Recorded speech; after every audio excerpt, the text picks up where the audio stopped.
Jadi Esra itu sering jadi penasehat saya justru, bukan Oh saya. gitu. Sampai sekarang sih?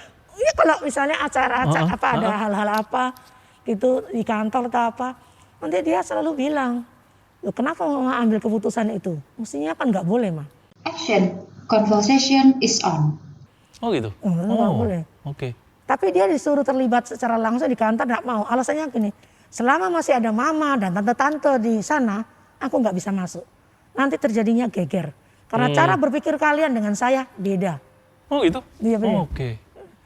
Oke. Tapi memang kalau misalnya saya HRD ya personalia, saya gini.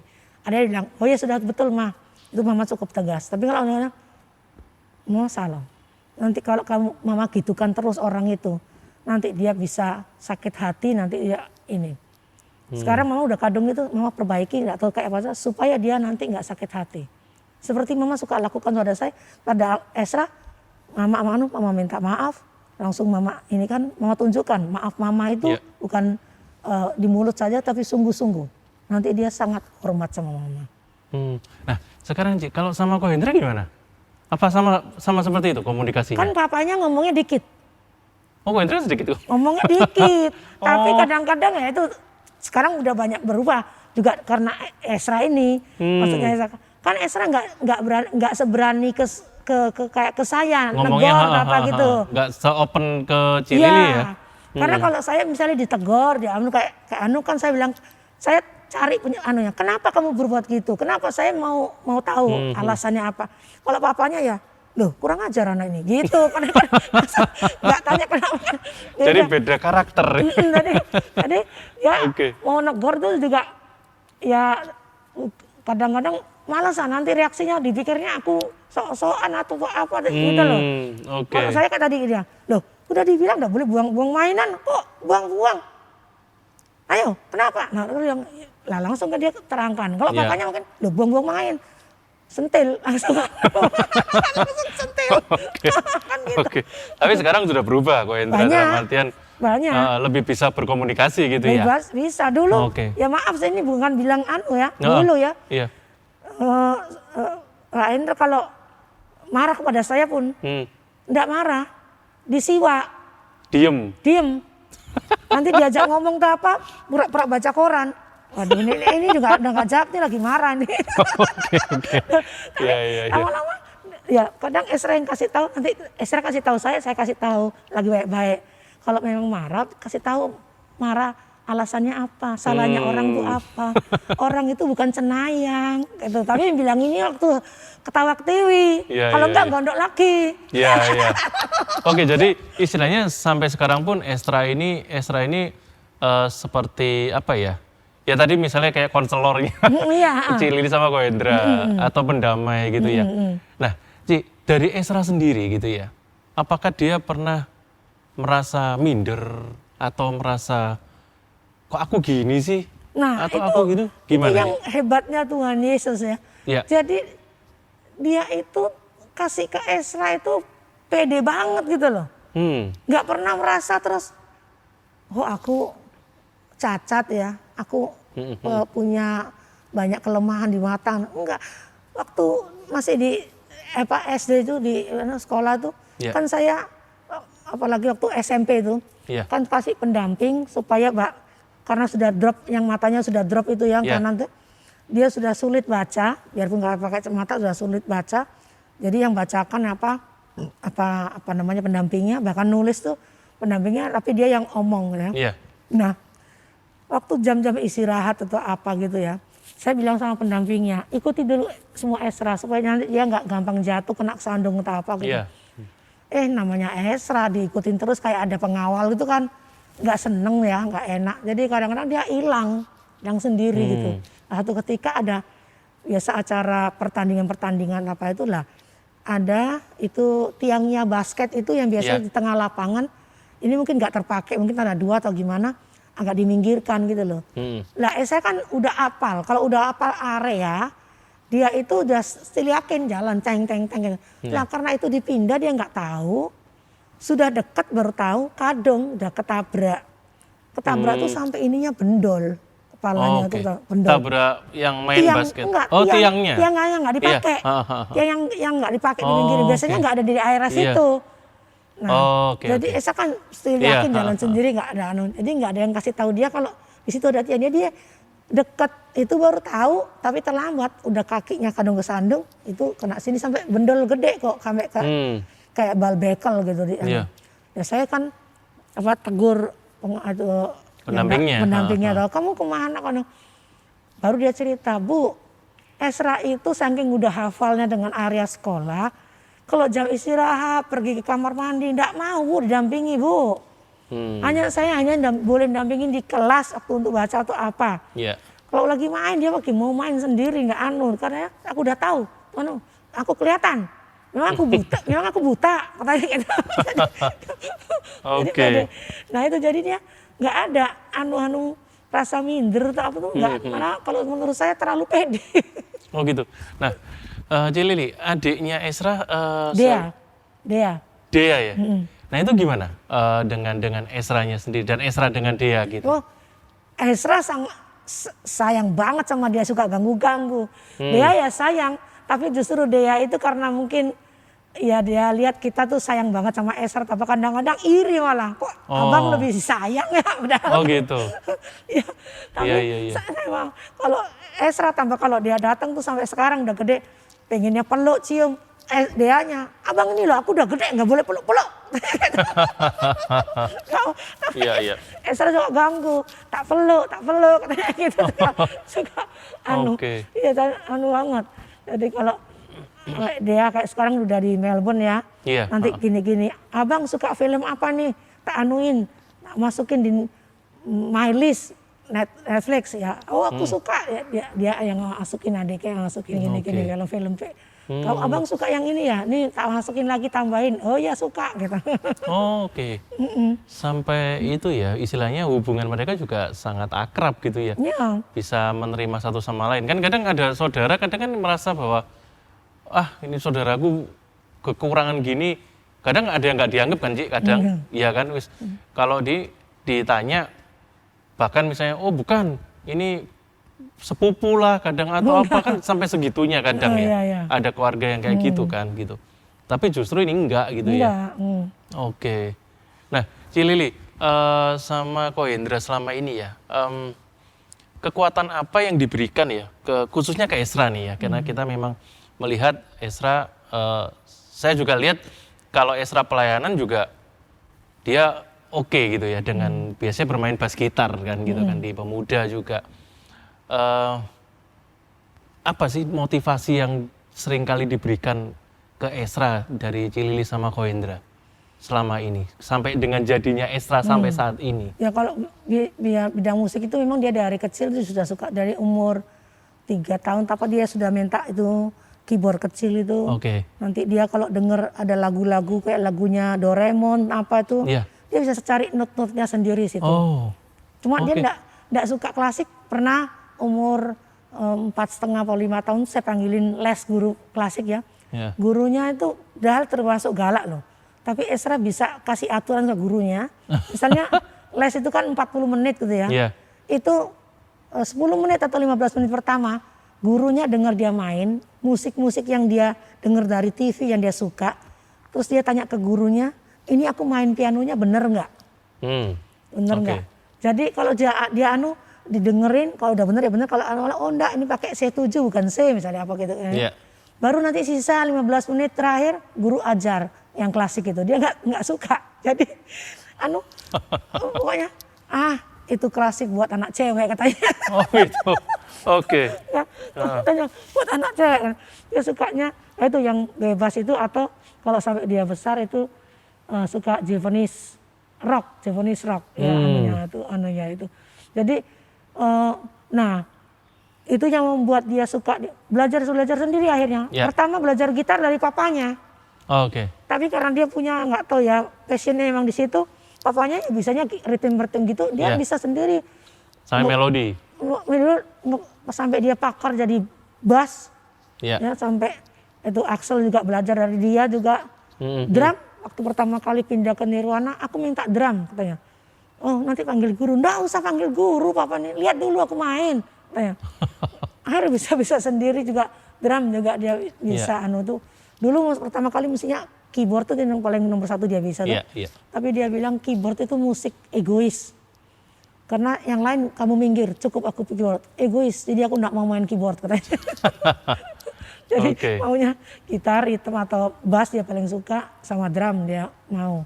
Nah itu karena memang passionnya dia di situ.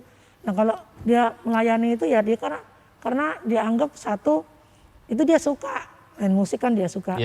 Nah kedua, nah memang dia mau suruh melayani mau, cuman itu dia orangnya itu kan kayak apa ya, nggak mau kalau misalnya dadak-dakan nggak mau dia. Karena apa? Melayani itu harus persiapan, bukan hanya hati. Jadi kalau misalnya sekarang dibilang besok kamu ya, loh kenapa nggak bilang dari minggu lalu? Jadi orangnya tuh saklek gitu loh, orangnya saklek, nggak bisa asal-asalan apalagi kalau misalnya gini, misalnya kamu hadir ya, orang yang main keyboard atau main yang gitar itu tiba-tiba sakit perut, wah dia bisa nggak mau, nggak bisa, itu namanya asal-asalan. Sesuatu untuk Tuhan tidak boleh asal-asalan. Nah pengertian itu dari mana Ci? Nah itu kita nggak pernah ajarkan. Itu dia. Nah justru kalau saya mau boleh jujur, kami orang tuanya kadang itu bolong-bolong baca Alkitab ya. Ezra mau tidur jam berapa saja, setengah jam sebelum dia tidur dia pasang tuh Alkitab bersuara itu. Dia dengerin secara audio. Secara audio dia dengerin. Kita kalau udah capek, besok aja lah dirapel gitu kan. Itu per pasal atau? Itu dia itu 30 menit. Saya nggak pernah dampingi dia 30 menit, dia denger sendiri kalau yang Alkitab tiap hari itu. Kalau yang dengan renungan, kita, bukan renungan ya, tapi baca Alkitab. Iya, jadi mulai kejadian sampai baca Alkitab. Setengah jam. Dong. Sebelum baca Alkitab dulu. Setelah itu kalau dia masih belum terlalu ngantuk, dia suka dengerin khotbahnya Sapa. Lebih banyak dia dengerin Stephen Tong. Sampai tak bilang, hopengmu loh, hopengmu. Saya gak terlalu sama Stephen Tong karena apa? Saya gak suka Stephen Tong suka tunjuk salah orang. Saya gak suka. Mama suka khotbahnya, tapi kalau dia sudah tunjuk salah orang, sudah gak suka. Oh gitu. Saya bilang hopengmu itu, tak bilang. Tapi pendeta lain nggak? Pendeta Sandi, pendeta Ezra? Iya dia cari dengan pakai lihat yang mana.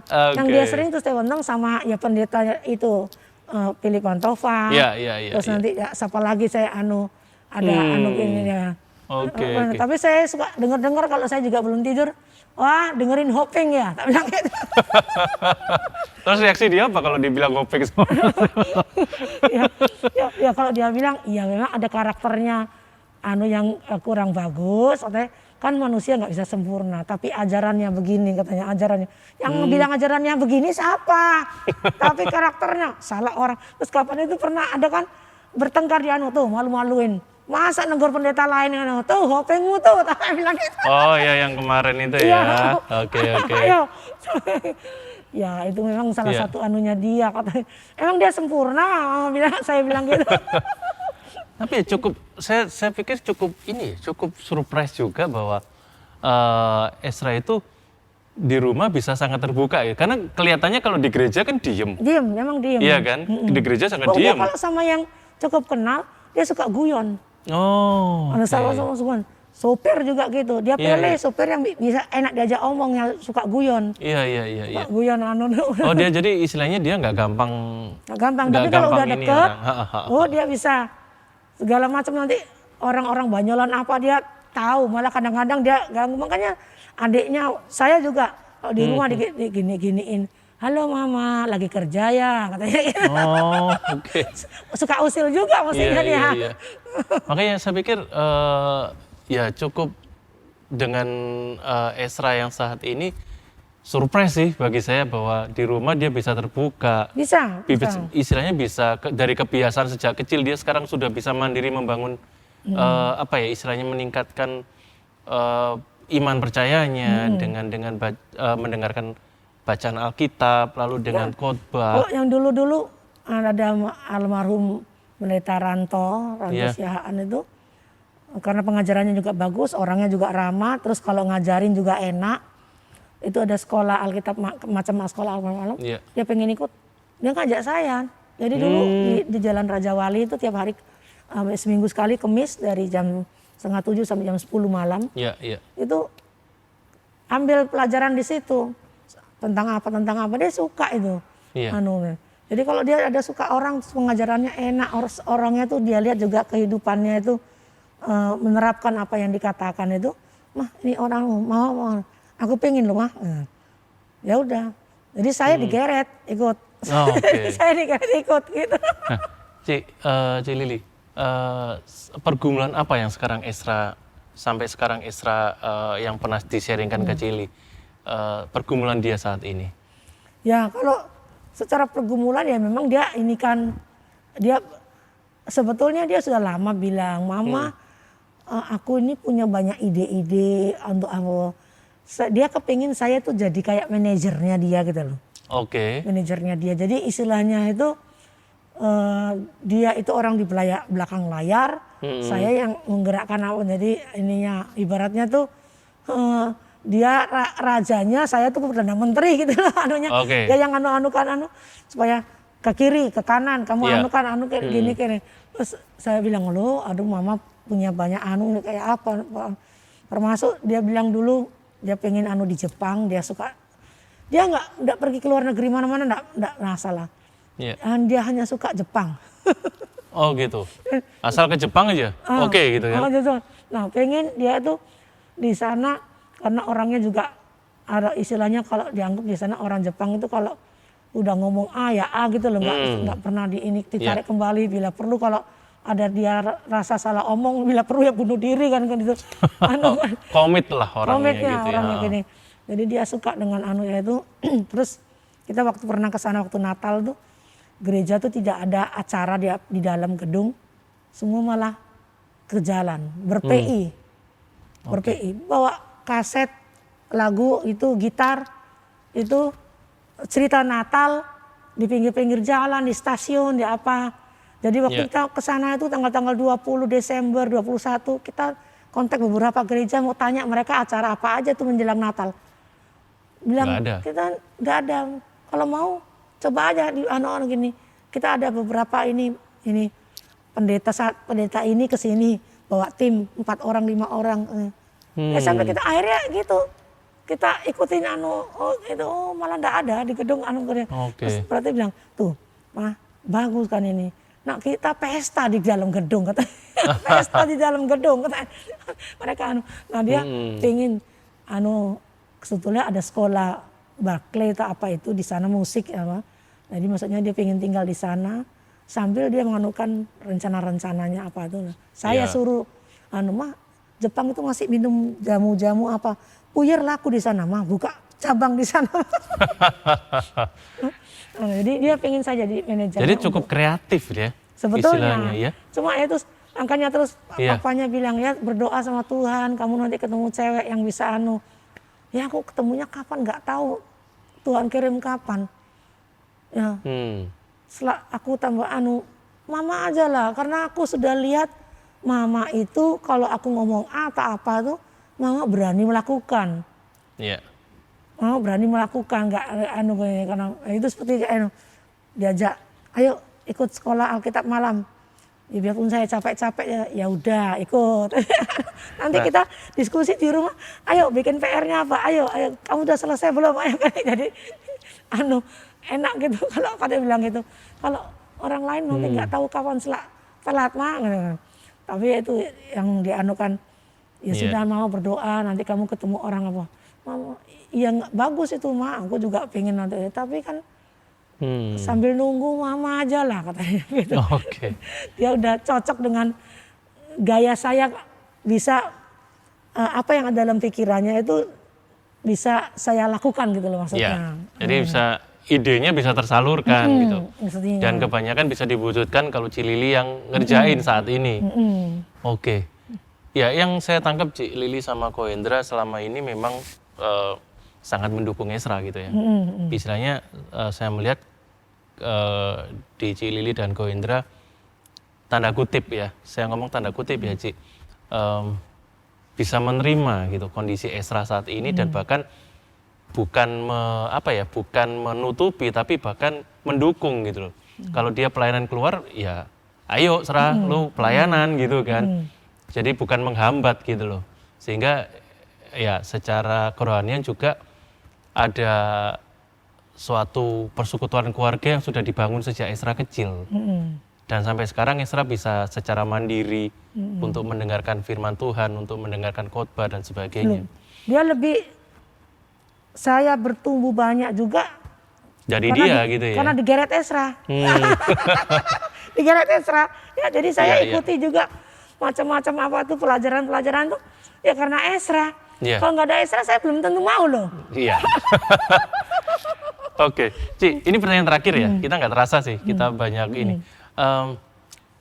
Dari pengalaman Ci Lili sama Ko Hendra, ada istilahnya tanda kutip lah, ada pesan nggak bagi orang tua yang mungkin punya pengalaman seperti Ci Lili sama Ko Hendra, walaupun nggak persis mungkin punya anak yang berkekurangan misalnya, ada nggak yang bisa disampaikan, Ci? Ya kalau setiap anak memang punya karakter masing-masing ya. Iya. Jadi kita seperti juga kayak adiknya gitu, agak beda. Kalau sama adiknya itu kita lebih banyak dalam tanda kutip banyak mesti mepet terus enggak ini. Kalau Ezra itu justru kita til gitu aja dia malah dia nanti kita baru goyang dikit dia udah goyang banyak dia akibat goyangan dia kita yang ikut lagi terhanyut oleh gelombangnya dia gitu ya. Jadi ya itu yang kita mesti perhatikan karena tiap anak karakternya beda kita mesti enggak bisa kalau dibilang sama rata aku ngasih dia perhatian ini 1 jam ini 2 ini satu juga 1 jam enggak bisa mungkin yang satu hanya cukup 1 jam yang ini mesti 2 jam yang satu mungkin harus lebih keras yang ini mungkin itu 2 nah Tuhan sudah berikan karakter pada Ezra mungkin dia suka menggali gitu ya, suka menggali sendiri. Jadi langsung dia berkembang. Jadi begitu kita ajak baca Alkitab, dia ya ibaratnya kalau dulu ada buku apa ini apa itu ya. Nah, itu apa ini apa tuh zaman Ezra dia sampai punya komplit anuannya itu. Nah, dia juga pengen tahu sih, tapi keinginan dia untuk tahu lebih lanjut itu mungkin cuma 2 pertanyaan. Ezra sampai 1000 pertanyaan. Oke. Kenapa begitu? Kenapa? Terus kalau nah terus kok begitu, kok nggak ke kiri, kok ke kanan? Pokoknya sampai mentok lah ya. Sampai dia mentok, oh ya ini oke gitu ya. Ya jadi terus sampai dia Ramses sendiri bisa dia forecast istilahnya. Wah bakalan begini ini kalau nggak bakalan begitu ini. Nah mungkin sudah dari sononya Tuhan taruh kayak gitu. Jadi waktu kita bawa untuk yang dipelajari itu ke salah satu kitab yang dia harus baca itu Alkitab. Itu jadi lebih memenuhi akan kehidupannya, akan pikirannya. Itu sehingga itu saya bilang karena pengetahuannya akan Alkitab sedemikian rupa, terus konsistennya untuk membaca, tidak ada capek, tidak ada libur, dia harus dia bisa punya keinginan sendiri. Serang nggak baca Alkitab, tidak pernah saya bilang dasar. Kalau adiknya mesti, Dek udah baca Alkitab. Pertanyaan sama, katanya gitu. Kalau adiknya. Kalau Ezra enggak ya? Kalau usah disuruh, dia langsung jalan. Udah. Saya belum bilang, udah kedengeran. Oh, lagi baca Alkitab ini udah kedengeran. Oke. Enggak, kita dari luar kota atau apa capek, gini. Ezra, udah bes gosok gigi. Kita kadang besok aja, Pak. Alah Ezra, udah capek. Udah capek. Nah, kalau Ezra jadi itu saya bersyukur sama Tuhan. Jadi memang istilahnya kita kasih cuma 10%, yang 90% itu otomatis sudah Tuhan taruh ada dalam hanya perlu kayak dicentil gitu aja sudah ininya dan dia di satu sisi memang penglihatan ada kekurangan untuk tapi di sisi lain seperti saya bilang dari konselor buat saya untuk banyak hal. Bukan hanya di hal Alkitab, tapi juga hal-hal di perusahaan. Saya suka diskusi sama dia, minta Oke. masukan. Termasuk tadi saya sudah anikan, banyak karakter saya terpoles karena Esra. Oke. Jadi kan saya kayaknya gini loh, Mama kan bilang, Tuhan bilang gini. Loh Mama kok nggak jadi pelaku? Nah, jadi kan saya Jadi diingetin. kok Mama nggak jadi pelaku? Nah gitu. Iya. Gitu. Jadi saya anggap wah ini Tuhan ini memang luar biasa. Memang kasih kelemahan satu di mata Esra, tapi kelebihan lainnya itu loh. Sampai saya bisa dipoles itu karena Esra. Saya banyak dianukan karena Esra juga. Iya. Saya berpikir kalau saya tidak punya anak kayak Esra, wah sampai sekarang saya mungkin masih Emosian gitu. Terus masih hal bijaksana itu jauh daripada saya. Oke. Terus hal misi itu juga, ya itu saya suka misi kan. Iya. Itu memang dari saya suka pergi ke waktu saya dengar ada di koran di Kalimantan. Ada sekolah, muridnya banyak, gurunya sedikit, 1 atau 2, kadang nggak datang. Padahal anak itu harus jalan kaki bukan nyebrang gunung, nyebrang sungai pakai tali. Iya. 1 jam jalan, guru nggak ada. Saya waktu SMA kelas 2 itu, saya pengen berhenti, saya mau ke Kalimantan mau ajar. Oke. Itu sudah ada dalam diri saya itu kan macam kayak misi kan, tapi belum Alkitab kan. Nah, saya bisa anukan misi ini. Nah, dibantu juga oleh Esra. Kita harus mesti ke sana, mah jangan cari zona enak. Iya. Sana gitu itu kan. Jadi saya anggap ini berkat Tuhan. Iya. Berkat Tuhan saya dikasih anak seperti ini. Itu salah satunya itu untuk membentuk saya. Untuk membentuk kami orang tua. Nah, Bapak seperti tadi dibilang, papanya dulu kalau ngomong dikit, tapi ngomongnya langsung nyelekit. Tapi dulu nggak pernah mau bilang salahnya apa. Pokoknya diem, kita bisa dua hari nggak diajak bicara. Nah, tapi sekarang tidak lagi. Nah, semua karena Esra. Jadi dia udah membentuk orang tuanya jadi lebih bagus. Iya. Jadi secara keseluruhan kalau boleh saya bilang bahwa apapun yang Tuhan berikan kepada kita seorang anak dengan kondisi apapun Tuhan punya maksud tertentu dan tentunya maksud untuk kebaikan. Iya, untuk kebaikan pasti. Apapun gitu ya. Istilahnya di balik kelemahan pasti ada kelebihan. Oke. Dan kelebihan itu kalau buat kami karena Esra, kelebihan Esra itu membentuk saya, membentuk papanya untuk menjadi orang lebih bagus. Iya. Membentuk orang lebih bisa dewasa, lebih bijak. Iya. Emosinya tidak meledak-ledak lagi. Iya. Papanya juga kalau marah lebih bisa gampang komunikasi sekarang. Gitu, bisa nggak kayak anak kecil nyiwanya. Iya, betul. Iya. Jadi itu jadi berkat tersendiri. Jadi di samping jadi berkat banyak buat kami berdua orang tua itu sangat banyak sekali. Iya. Itu. Jadi istilahnya ya pesan ke teman-teman atau sobat podcast di luar sana ya. Apa yang kita bicarakan tadi antara saya dengan keluarga Cilili Simon itu bisa menjadi suatu inspirasi bagaimana kita menerima segala yang sudah Tuhan berikan, yaitu anak kita kondisi apapun ada kelemahan gitu, tapi pasti Tuhan kasih juga ada kelebihan gitu, bahkan mungkin bisa jadi berkat di keluarga maupun di luar sana gitu bagi lingkungan gitu.